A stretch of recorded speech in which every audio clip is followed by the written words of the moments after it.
Sans savoir pourquoi, par un pressentiment sans doute, Passepartout éprouva comme une vague inquiétude. Il eût donné une de ses oreilles pour entendre de l'autre ce qui se disait là.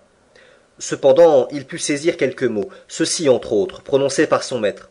« Vous êtes certain de ce que vous avancez ?»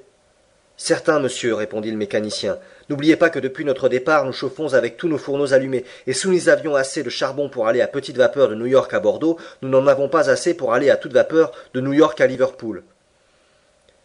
J'aviserai, répondit Mr. Fogg. Passepartout avait compris. Il fut pris d'une inquiétude mortelle. Le charbon allait manquer. Ah, si mon maître part celle-là, se dit-il, décidément ce sera un fameux homme. Et ayant rencontré Fix, il ne put s'empêcher de le mettre au courant de la situation. Alors, lui répondit l'agent les dents serrées, vous croyez que nous allons à Liverpool? Parbleu! Imbécile! Répondit l'inspecteur, qui s'en alla haussant les épaules. Passepartout fut sur le point de relever vertement le qualificatif dont il ne pouvait d'ailleurs comprendre la vraie signification. Mais il se dit que l'infortuné Fix devait être très désappointé, très humilié dans son amour-propre, après avoir si maladroitement suivi une fausse piste autour du monde, et il passa condamnation. Et maintenant, quel parti allait prendre Phileas Fogg? Cela était difficile à imaginer.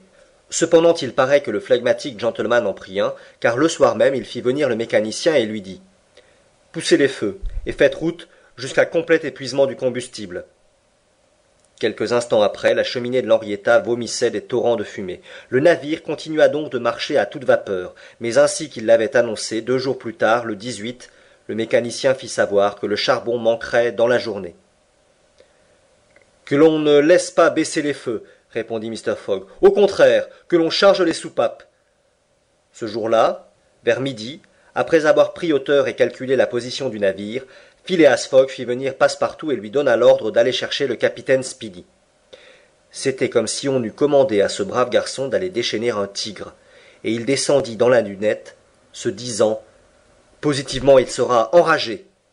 En effet, quelques minutes plus tard, au milieu de cris et de jurons, une bombe arrivait sur la dunette. Cette bombe, c'était le capitaine Speedy. Il était évident qu'elle allait éclater. « Où sommes-nous » Telles furent les premières paroles qu'il prononça au milieu des suffocations de la colère. Et certes, pour peu que le digne homme eût été apoplectique, il n'en serait jamais revenu. « Où sommes-nous » répéta-t-il, la face congestionnée. « À 770 milles de Liverpool » répondit Mr. Fogg avec un calme imperturbable. « Pirate » s'écria Andrew Speedy. « Je vous ai fait venir, monsieur. »« Écumeur de mer !»« Monsieur, reprit Phileas Fogg, pour vous prier de me vendre votre navire. »« Non, de par tous les diables, non !»« C'est que je vais être obligé de le brûler. »« Brûler mon navire ?»« Oui, du moins dans ses eaux, car nous manquons de combustible. »« Brûler mon navire !» s'écria le capitaine Speedy, qui ne pouvait même plus prononcer les syllabes. « Un navire qui vaut 50 000 $. »« En voici 60 000, » répondit Phileas Fogg en offrant au capitaine une liasse de banknotes. Cela fit un effet prodigieux sur Andrew Speedy. On n'est pas américain sans que la vue de 60 000 $ vous laisse une certaine émotion. Le capitaine oublia en un instant sa colère, son emprisonnement, tous ses griefs contre son passager. Son navire avait 20 ans. Cela pouvait devenir une affaire en or. La bombe ne pouvait déjà plus éclater. Mr. Fogg en avait arraché la mèche. « Et la coque en fer ne restera, » dit-il d'un ton singulièrement adouci. « La coque en fer et la machine, monsieur. Est-ce conclu ?»« Conclu. » Et Andrew Speedy, saisissant la liasse de banknotes, les compta et les fit disparaître dans sa poche. Pendant cette scène, Passepartout était blanc. Quant à Fix, il faillit avoir un coup de sang. Près de 20 000 livres dépensés. Et encore, ce Fogg qui abandonnait à son vendeur la coque et machine, c'est-à-dire presque la valeur totale du navire. Il est vrai que la somme volée à la banque s'élevait à 55 000 livres. Quand Andrew Speedy eut empoché l'argent, « Monsieur, lui dit Mr. Fogg, que tout ceci ne vous étonne pas. Sachez que je perds 20 000 livres si je ne suis pas rendu à Londres le 21 décembre à 8h45 du soir. Or, j'avais manqué le paquebot de New York, et comme vous refusiez de me conduire à Liverpool... »« Et j'ai bien fait, par les 50 000 diables de l'enfer, s'écria Andrew Speedy, puisque j'y gagne au moins 40 000 $. Puis plus posément, « Savez-vous une chose, ajouta-t-il, capitaine Fogg, eh bien, il y a du Yankee en vous. » Et après avoir fait à son passager ce qu'il croyait être un compliment, il s'en allait, quand Phileas Fogg lui dit « Maintenant, ce navire m'appartient. Certes, de la quille à la pomme d'Emma, pour tout ce qui est bois, s'entend. Bien. Faites démolir les aménagements intérieurs et chauffez avec ces débris. » On juge ce qu'il fallut consommer de ce bois sec pour maintenir la vapeur en suffisante pression. Ce jour-là, la dunette, les roufles, les cabines, les logements, le faux pont, tout y passa. Le lendemain, le 19 décembre, on brûla la mâture, les dromes, les espars. On abattit les mâts, on les débita à coups de hache. L'équipage y mettait un zèle incroyable. Passepartout, taillant, coupant, sciant, faisait l'ouvrage de 10 hommes. C'était une fureur de démolition.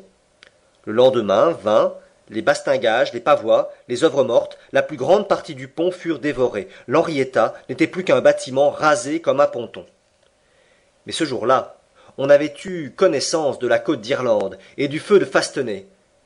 Toutefois, à 10 heures du soir, le navire n'était encore que par le travers de Queenstone. Phileas Fogg n'avait plus que 24 heures pour atteindre Londres. Or, c'était le temps qu'il fallait à l'Henrietta pour gagner Liverpool, même en marchant à toute vapeur. Et la vapeur allait manquer enfin à l'audacieux gentleman. « Monsieur, lui dit alors le capitaine Speedy qui avait fini par s'intéresser à ses projets, je vous plains, vraiment. Tout est contre vous. Nous ne sommes encore que devant Queenstone. Ah, fit Mr. Fogg, c'est Queenstone, cette ville dont nous apercevons les feux? Oui. Pouvons-nous entrer dans le port? Pas avant 3 heures, à pleine mer seulement. Attendons, répondit tranquillement Phileas Fogg sans laisser voir sur son visage que par une suprême inspiration il allait tenter de vaincre encore une fois la chance contraire. En effet, Queenstone est un port de la côte d'Irlande, dans lequel les transatlantiques qui viennent des États-Unis jettent en passant leurs sacs aux lettres. Ces lettres sont emportées à Dublin par des express toujours prêts à partir. De Dublin, elles arrivent à Liverpool par des steamers de grande vitesse, devançant ainsi de 12 heures les marcheurs les plus rapides des compagnies maritimes. Ces 12 heures que gagnait ainsi le courrier d'Amérique, Phileas Fogg prétendait les gagner aussi. Au lieu d'arriver sur l'Henrietta le lendemain soir à Liverpool, il y serait à midi, et par conséquent il aurait le temps d'être à Londres avant 8h45 du soir. Vers 1 heure du matin, l'Henrietta entrait à haute mer dans le port de Queenstone, et Phileas Fogg, après avoir reçu une vigoureuse poignée de main du capitaine Speedy, le laissait sur la carcasse rasée de son navire, qui valait encore la moitié de ce qu'il l'avait vendu. Les passagers débarquèrent aussitôt. Fix, à ce moment, eut une envie féroce d'arrêter le sieur Fogg. Il ne le fit pas pourtant. Pourquoi? Quel combat se livrait donc en lui? Était-il revenu sur le compte de Mr. Fogg? Comprenait-il enfin qu'il s'était trompé? Toutefois Fix n'abanda pas Mr. Fogg. Avec lui, avec Miss Aouda, avec Passepartout qui ne prenait plus le temps de respirer, il montait dans le train de Queenstone à 1h30 du matin, arrivait à Dublin au jour naissant et s'embarquait aussitôt sur un de ces steamers, vrais fuseaux d'acier tout en machine, qui dédaignant de s'élever à la lame, passent invariablement au travers.